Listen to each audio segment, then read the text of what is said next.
So this next individual is somebody who's looking into intermittent fasting and a simple guide to intermittent fasting.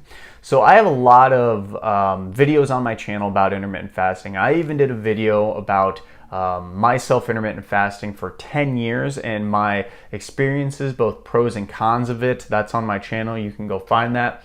But let's talk about just a beginner guide to intermittent fasting, okay? So intermittent fasting is essentially where you are skipping eating during a certain portion of the day that people would normally eat at, okay? So how this normally works is people will normally do a 8-hour eating window and a 16-hour fasting window. So usually the way this looks is people will have their eating window as noon to 8 p.m. and then they will fast overnight, they will skip breakfast, and they won't eat their first meal again until noon, for example. So that's one example. There are so many different ways you can do it. You could do it from 11 to 7. You could do it from 10 to 6. You could do it from a smaller window, so you could do a 12 to 4 p.m. feeding window and then have a 20-hour fast. I've done that sometimes. But the thing about all of this is that it does not matter when the feeding window is, okay?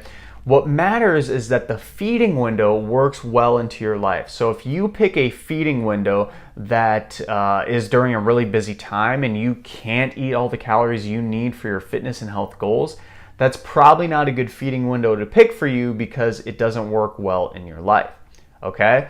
This is usually done as a way to be more convenient for people so they don't always have to think about food. I myself skip in the morning, so I usually don't eat breakfast typically, and I won't have my first meal until about 10 to noon. Sometimes I push that later just because I'm in the mood and feeling like it, but I don't stress about it because the only thing, for the most part, that intermittent fasting does is offer you a way to regulate your calories better, okay? So it shrinks the amount of time during the day that you can eat your calories, of course, and as we know when it comes to any weight loss diet, if you can control your calories, that is what's going to lead you towards weight loss.